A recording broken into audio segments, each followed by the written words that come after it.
Most people think that bigger opportunities come with working harder, with getting positive feedback, or associating with people with authority. But the truth is, bigger opportunities come in your life when your mind stops operating from an economics of scarcity and it starts operating from the psychology of expansion. Because the fact is, until your thinking changes, your external opportunities cannot. So in this video, I want to talk about the psychology, the psychological architecture of that transformation. And I want to let you know it's not about habits or routines. I'm not going to talk to you about that. But we're going to be diving deep into what does that transformation look like so that you can become someone who naturally attracts bigger opportunities. Let's dive in. An important principle to understand is that you cannot receive an opportunity that your mind is not structured to metabolize. So let's talk about this. What does it mean to metabolize? The essence of metabolization is to be able to convert inputs into energy that is required for vital functions. So in your body, every cell has metabolization. It's capable of metabolization. And a metabolization in this case, in terms of biological functions, is that it's a careful balance between two processes. On the one hand, you have the process of catabolism, which is breaking down things to create energy, and that is catabolism. And then the opposite of that is using the energy from catabolism to build up and create new things, and that is anabolism. So metabolism is made up of these two opposites that are simultaneously occurring. So how does this apply here? That principle of metabolism. Now, I'm going to call it mental catabolism, which means that, remember, it's a two process, anabolism, catabolism. So what are you breaking down? Anabolism. What are you breaking down in catabolism? It means that you're breaking down your old beliefs. You're breaking down your old emotional patterns. You're breaking down your old worldviews. You're breaking down limited assumptions that you've had about situations, other people, circumstances. All of these old concepts and ideas that you've once held that aren't serving you anymore or that are holding you back that you may not even realize it, you break them down through a process of mental catabolism. And as a result of that, it releases energy that you can use to build up something larger, right? And it's energy released because it takes a tremendous amount of energy to hold those old beliefs in the first place. It takes a lot of energy to hold those philosophies and those thoughts and those emotional patterns. It's energetically abundant to hold. It requires a huge amount of energy to hold them in the first place. So then when you release the energy through mental catabolism, you use the energy that was released to hold those old patterns to create something larger. So what does that mean? Now it's a process of anabolism, mental anabolism. Now you're creating a larger identity. You are creating bigger world beliefs. You are able to build a mental and psychological structure that's able to hold bigger opportunities that you may not have been able to hold in the first place. So it's an expansive capacity of your psychology and of your infrastructures, your mental infrastructures, to be able to hold things that maybe once used to overwhelm you or they used to bother you, but now you can hold that space because you have released the energy that you were holding on to old beliefs before. When it comes to breaking down in the process of catabolizing, remember, it's about a few things. Number one is breaking down your outdated beliefs. Number two, it's breaking down narrow world views you might have had. It's also breaking down survival-based patterns of operating and some inherited rules that you kind of just accepted without questioning. And when it comes to the process of catabolizing, there are 5 key steps. The first step is to calibrate your brain towards possibility and not fear. I mentioned it before. One of the things to break down is survival-based ways of operating. And you see, a lot of individuals are calibrated through survival. They're trying to survive, make it through the day, make it through their perception of how challenges appear in their life. And as a result of that, when your brain is calibrated towards survival, everything will appear contracted, right? And in that mindset of survival, what we fear the most is the things that we don't want to lose. We focus on losses. And as a result of focusing on losses, it's nearly impossible. It's overwhelming to think about investments. We are fearful of investing time into things. We become fearful of investing finances into ourselves because we're so scared of losing. We're so scared of loss, and that's the survival-based operating mind. So then instead of this way of operating, which is limiting, which is which is wise to catabolize through our processing. By the way, catabolization is not through forcefully doing it, but it is through awareness. So the first step is being aware of that pattern and how it's affecting you and the people around you, and then calibrate your brain through possibility. Now, people who are calibrated towards possibility, they don't focus on what they might lose. What they focus on more is what value is being created as a result of the decision. So if I'm investing my time into something that I was once afraid of doing, or I was once too overwhelmed to do, now it's calibrating my brain for possibility. And now I ask a different question. If I were to invest here, what value might it create? What will it create? What benefits and advantages might it create? Same thing if I were to invest my finances into my own personal development, my own personal growth, right? A survival-based mindset would be a very risk-adverse towards that because I'm so afraid of losing money. So now a possibility mindset looks at that investment and says, okay, what might that investment create for me? What value might it create? And it's like looking at creation in all areas of your life. If I were to invest this currency in here, what value would it create for my career? What value might it create in terms of external opportunities? What value might it create in terms of my relationships, both at home and at work? What value might it create in terms of my self-confidence? And it's important to assess that, because if you don't, then every decision you make will come at it as a cost way too high that's acceptable. And you'll end up not making a decision, sitting on the fence and not making a move, and then years turn into decades and things can stay the same. Right? So this is the first step, is to calibrate your mind towards possibility and away from fear. Step number 2 is to train your brain towards value-based thinking instead of cost-based thinking. Most professionals who are in the survival-based way of operating, they have this mindset where time is money. Have you ever heard that before? Time equals to money.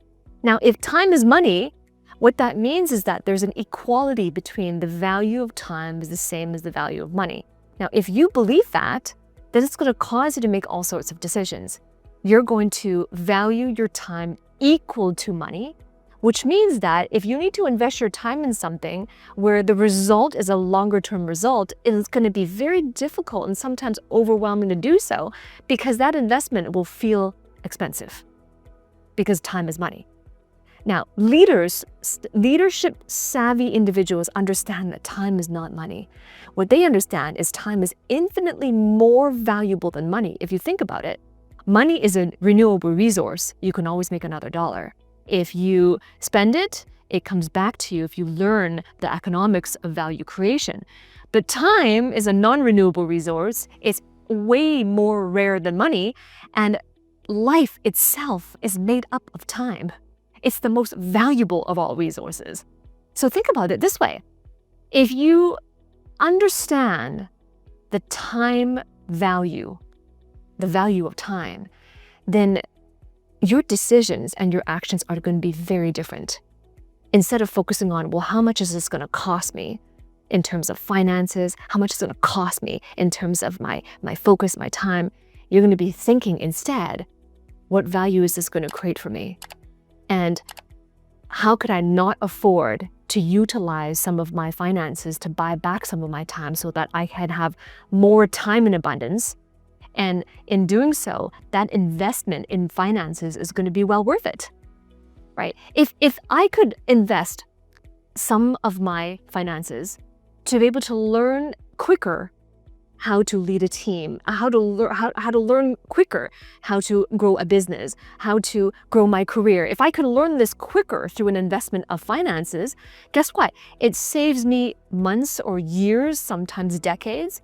And as a result of the time that I have bought back, that I have saved through that investment, I can use the time that I bought back to create more value for somebody. And in return, I can have a greater compensation and bigger opportunities. You see, this is the brain training that is required to be able to have bigger opportunities come to you, because it's not about cost-based thinking. It's about value-based thinking. When you are trained to value-based thinking, things don't appear expensive anymore. In fact, what is expensive now is not deciding to make that investment. If I don't invest, in myself and in my skills and in my career direction, if I don't invest in that, and as a result of that, through trial and error, through the danger of the things I don't know, now that's even more costly. Not being able to attract those bigger opportunities is even more costly. Can you see the difference? Right? So this is the difference between leaders who, maybe you know some people like this, who've had career trajectories growing really fast or really far, who've had opportunities come to them in light speed. That's what's happening, is that they're training their brain to understand the economics of money, value, and time. Step number 3, rewire your brain for value creation and not self-protection.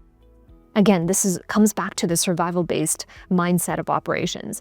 And that survival-based mindset is very fearful of being protected from negative outcomes, like failure. Protect yourself from failure. They think about this. They think about, I gotta protect myself from criticism. I gotta protect myself from people breaking their promises. I gotta protect myself from negative outcomes. And this fear, it's a fear-based response in terms of self-protection. The problem with that is, if you're overly concerned with protecting yourself, oftentimes we justify that it's a prudent thing to do. I gotta protect myself. It's prudent because if I don't, no one else will, right? The belief and the psychology behind that is it's prudent.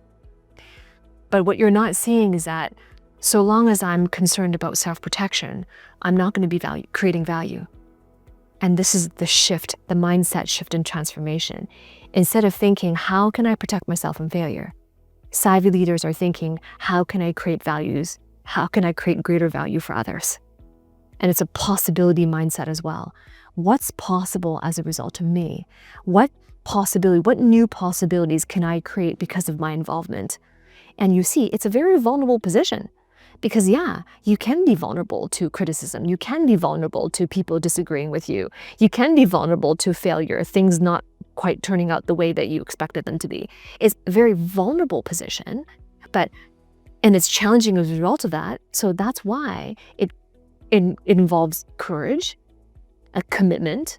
It involves congruency on your part, and it involves understanding the economics of that. Because if you can create value for others, there is a law of sustainable fair exchange, where the greater the value you create for greater numbers of people creates a fair exchange for you as well. And if you are overly concerned about self-protection, then your primary concern is about you and your safety and you. And as a result of that, you're missing out on the greater opportunities to create that high level of value or that depth of value for other people. And in the economy you live in, and make no mistake about it, the business you work for is a business. It's a company, it's a business. There are economics at play. And if you're not in line with the economics of business, then it's going to be very difficult to attract bigger opportunities operating from the mindset of self-protection. If you're listening to this right now and you feel that there is some vulnerability there, but you're ready for a higher level of accountability, and definitely a higher level of guidance and mentorship for your specific situation and what you may be going through that you may not fully understand, then I invite you to book a call with one of my career advisors. The link is in the link below this video, just to have a conversation to explore where you're at right now and where you would like to be. What would that look like if you were fulfilled in your career trajectory? If you were attracting the right opportunities, what would that look like? Just to explore from a possibility mindset.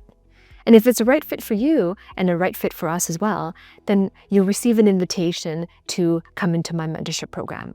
And in this mentorship program, I'll hold you accountable, but in a coach mentorship kind of relationship, where from that accountability, you'll receive the guidance on, well, how can you think differently? And as a result of that different way of thinking, how can you build architecture around you and a supportive environment around you to be able to prepare yourself for those better opportunities? Because a prepared person is way more important than waiting for someone to prepare the career path for you. And if you are serious about this, to be able to operate from that next level, then click the link below, and I look forward to working with you on the inside. Step number 4, recalibrate your brain to perceive risk through discernment and not avoidance. Now, we all have our own risk management patterns. And if you are aware of your risk management patterns, then you can take the next steps to be able to produce the outcomes you desire in your life and in your career. Now, one such risk management pattern are individuals who avoid risk, and sometimes they avoid risk at all cost. But here's the thing about risk. If you believe through, again, your worldviews, remember we talked about catabolizing and anabolizing, if through your worldviews, your perception is that risk is negative, risk is bad, and risk is something that should be avoided, if that's your worldview, then guess what? Your risk management philosophy is going to be one of avoidance. But here's the thing. You work in a business for a business, and in a business context, everything is uncertain. Investments need to be made all the time.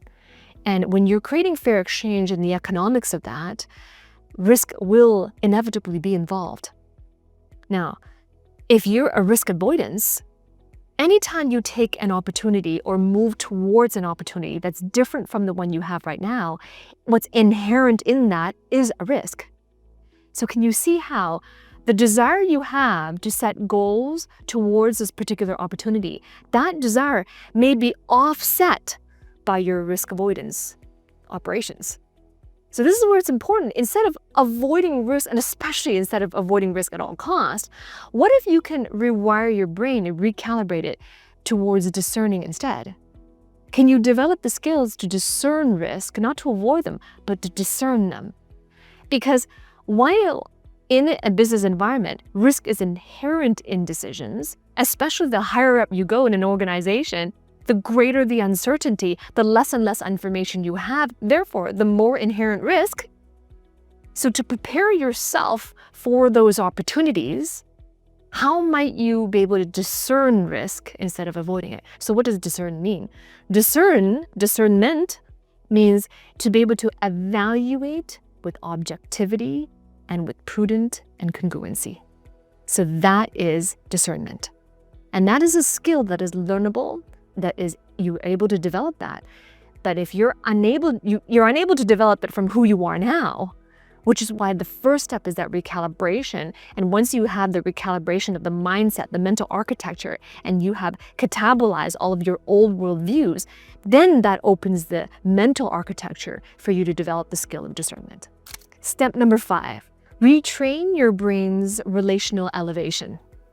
Now this may sound a little bit confusing, but when you are in a business environment, in a leadership context, no doubt there are relationships all around you.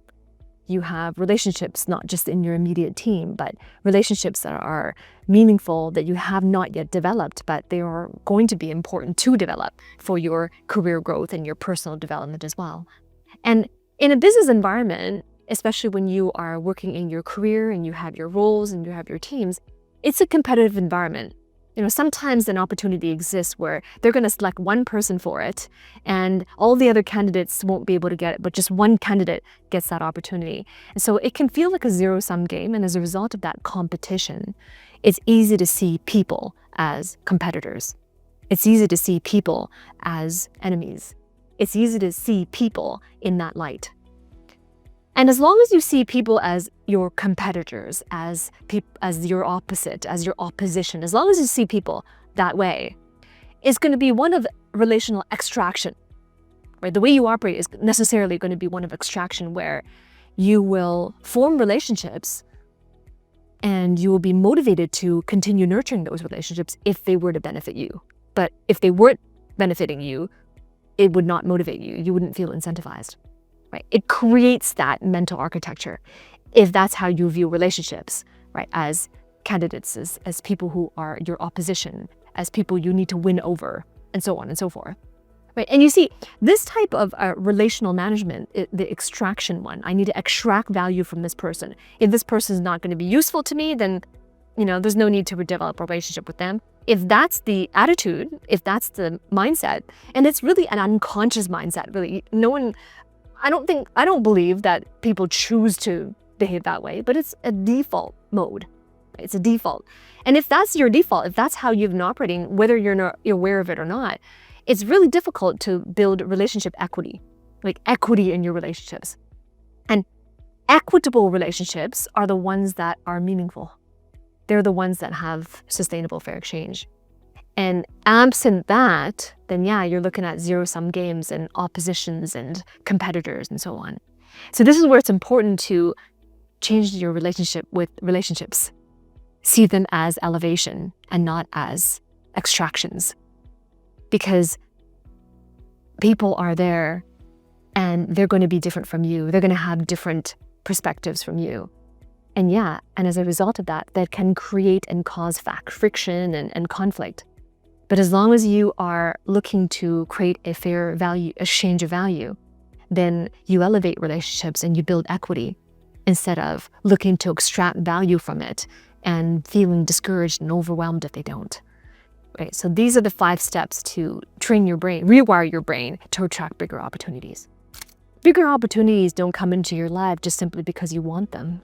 They come into your life because of the person you've become, because of the capability of your mind to be able to metabolize the things that no longer serve you, and to be able to build and expand into greater opportunities and greater identities and greater operating modalities that do serve you.